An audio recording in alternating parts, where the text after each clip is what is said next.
The boy Jackie is making a YouTube video. Hey, how's it going? See, I can't keep my opinions to myself. Money in the Bank happened last night. I have some opinions on some things that happened. And being that these opinions are too much to be condensed in just a couple minutes on TikTok, go follow it. I'm going to make a video talking about what I thought. Let's get right into it. The first thing I want to talk about is John Cena's retirement. John Cena announced that he is retiring from WWE, and this isn't some Ric Flair, Shawn Michaels kind of thing where he retires and a couple years later he's coming back and he's in severe debt, or Saudi Arabia really wants legends and Shawn Michaels, come on. No, John Cena is holding firm that this is the last year, or 2025 is going to be the last ever year you see John Cena in the ring doing work.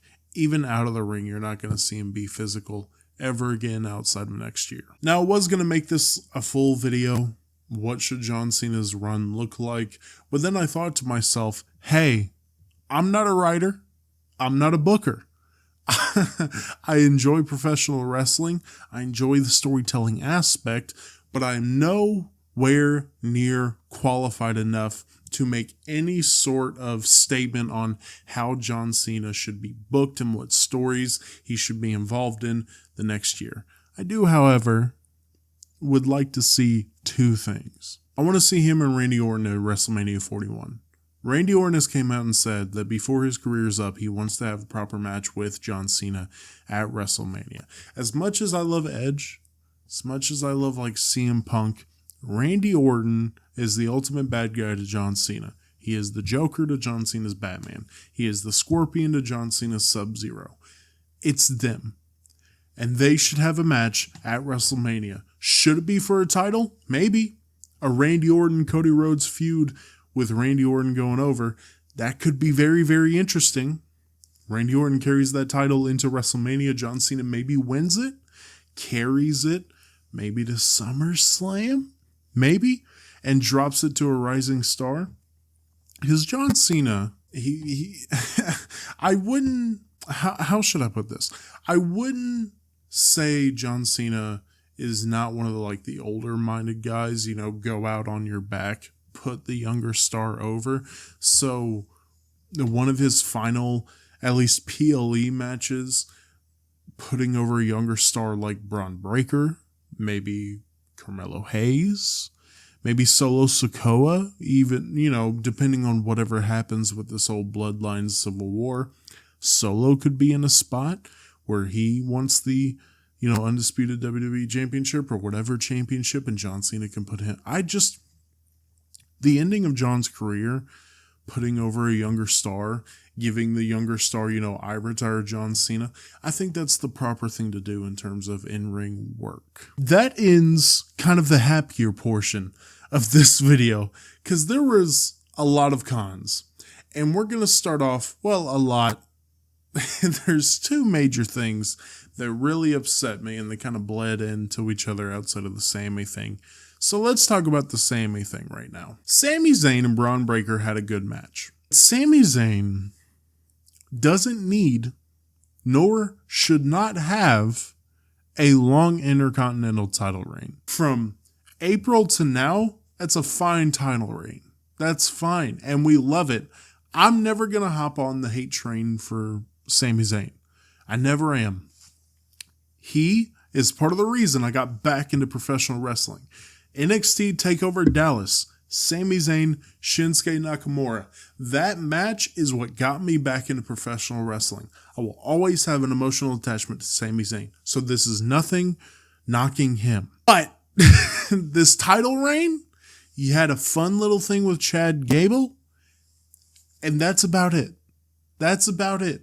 Now everybody's theorizing that he's about to get back involved in the Bloodline storyline with the Civil War, and it was a perfect time to pass the Intercontinental title on to Braun Breaker, a rising star. I get we were in Canada, but that shouldn't really matter, okay? Yeah, we needed a Canadian to win. I don't really give a fuck about Canadians like that. I just don't. I'm sorry. Braun Breaker should have won this match. Is it absolutely atrocious? Is it the worst booking decision that Sami Zayn won this match? No, and I think you'd be stupid to say that. Would it have been a lot better if Braun Breaker won this match? Absolutely. This decision does not help Sami Zayn, and it only hurts Braun Breaker. That's why I'm so against this. But let's get into the real meat. The real meat of this video. What unanimously, everybody agrees is a bad decision. The men's Money in the Bank ladder match. Let's meet our contestants, okay? Jey Uso, Drew McIntyre, Andrade, Chad Gable, Carmelo Hayes, LA Knight. Pretty sick lineup, if you're asking me. Now let's talk about who could possibly win this. The first two I'm going to take out is LA Knight and Carmelo Hayes. LA Knight should have won it last year, and it's going to be an absolute crime that he is just getting colder and probably will not reach the heights that he reached before. We'll see what he can do with the US title, but it's an absolute crime that the WWE did not capitalize on LA Knight. That being said, you take LA Knight out because he's going to go in a US title feud with Logan Paul, in which he should win. You take out Carmelo Hayes because he's too young. Now, I know Tiffany Stratton won the women Money in the Bank, and she was not on the main roster that much longer than Carmelo Hayes, but Carmelo Hayes just is not ready to be in that spot. Tiffany Stratton is. We'll talk about that in a second. Carmelo Hayes isn't. So take those two out. The next person we're going to take out is Jey. We're going to get Jey out of here. Why? I can understand why the WWE is nervous with Jey Uso. Listen, the Usos are my second favorite tag team of all time. Second favorite tag team of all time. It will always be like that. But Jey Uso, as a singles competitor, the promos are weak and the matches are weak. The matches are weak. The only good match Jey Uso has had as a singles competitor was against Gunther, and he had an okay one against Damian Priest. Arguably the best professional wrestler in the world, and Damian Priest, who is a good professional wrestler. The rest of his matches are bad or just okay. So I understand not giving the briefcase to Jey Uso yet. Let his promos continue to get better. Let his in-ring work continue to grow.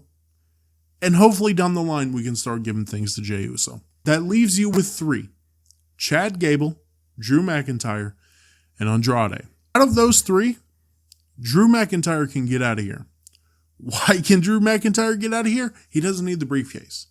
Doesn't need the briefcase. But we're going to put a pin in that and get back to it since he's the one that won. So when it comes to Chad Gable or Andrade on who should have won this Money in the Bank, I'm saying Andrade.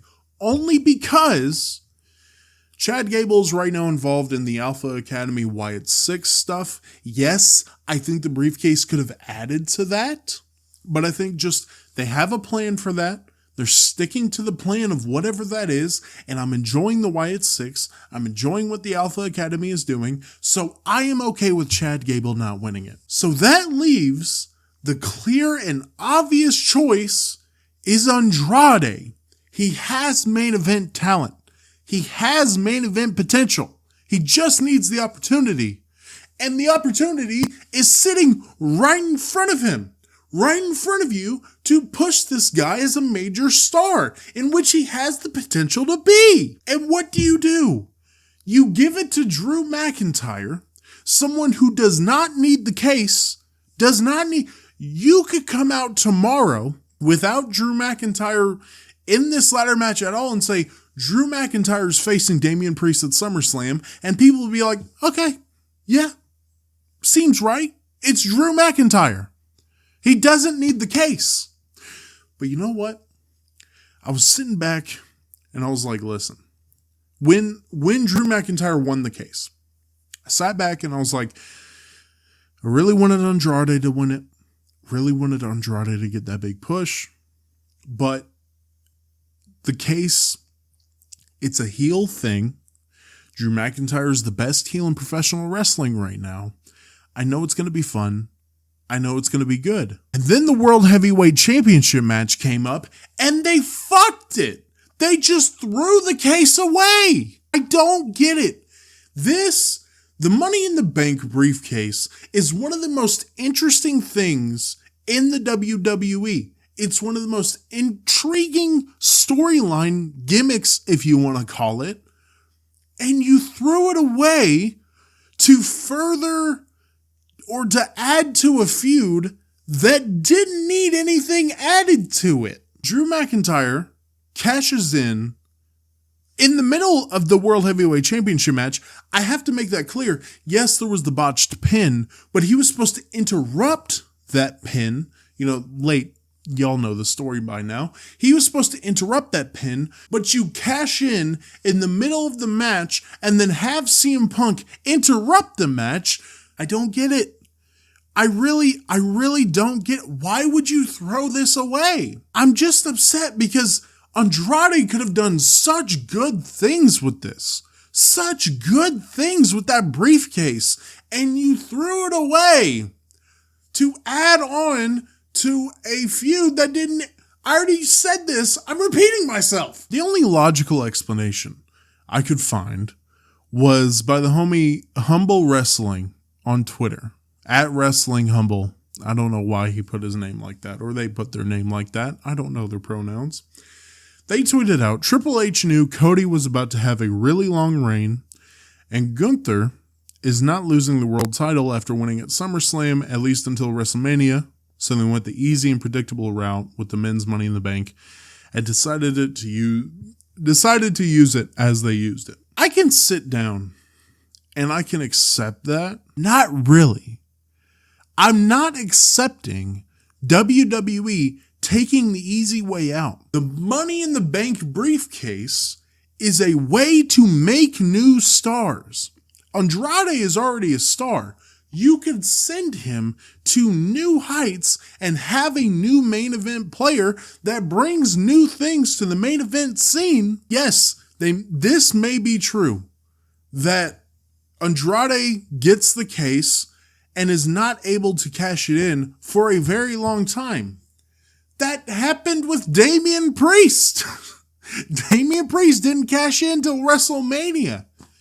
And even if you do wrap this thing up with, Cody or Gunther, whatever he wants to cash in on, do it at Backlash.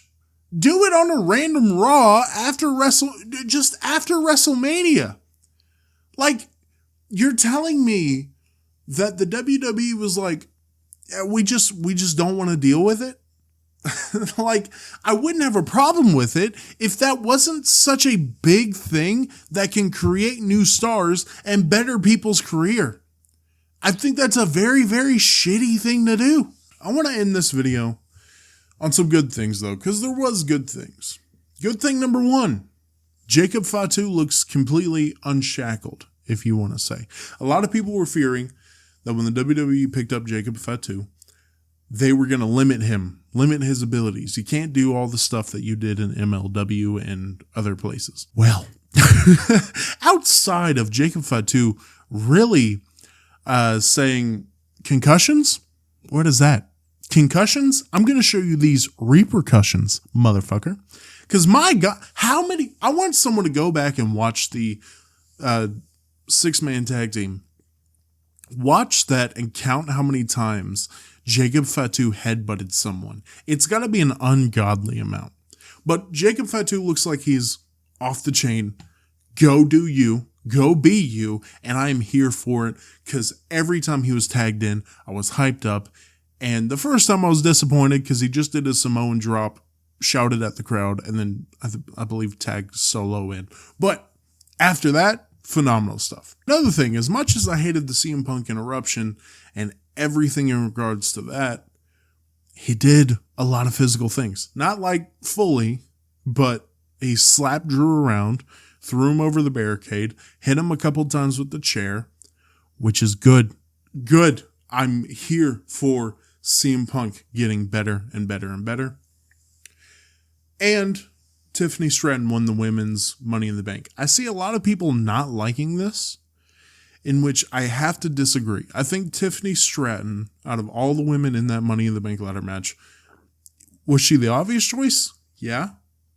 But it's obvious for a reason. She's a great heel. The case is mostly a heel gimmick. And they already have a decent little story with maybe Nia Jax beating Bayley at SummerSlam and Tiffany Stratton betraying her friend. Or you can do the usual like, oh, I'm not going to cash in on you. I'm not. You trust me. And finally, the 6-man tag match was probably the best match of the night, in my opinion. A lot of people were upset that Solo pinned Cody. But if you want to make Solo this new final boss, this new big threat, you want to make this bloodline a threat, there's got to be wins like this, right? There's got to be wins like this. Yes, you had the match with, I always want to say Tug of Iloa. And I was trying to figure out, while I was writing this script, I was like, why do I keep saying Tongue of Iloa? And now I'm realizing it's because I'm so used to saying Tua Tagovailoa, quarterback of the Miami Dolphins. It's Tama Tonga and Tongaloa. Tongaloa doesn't look great. Should really let him get, I'm sure he can be great. I'm not going to deny that. But he needs a little time in the oven. But outside of that, that funny moment with the botched low blow hitting his brother in the head. It was a good match, and I think the bloodline going over was the proper move. Let me know what y'all thought of Money in the Bank. I have a video coming out a couple days from now talking about the behind-the-scenes WrestleMania documentary that came out, what we should be talking about from the documentary. Red Light Homies, every Monday, 12 p.m. Central Time. Go listen to that podcast to do with my boy Z. Go follow the TikTok. And all that will be in the description. Peace.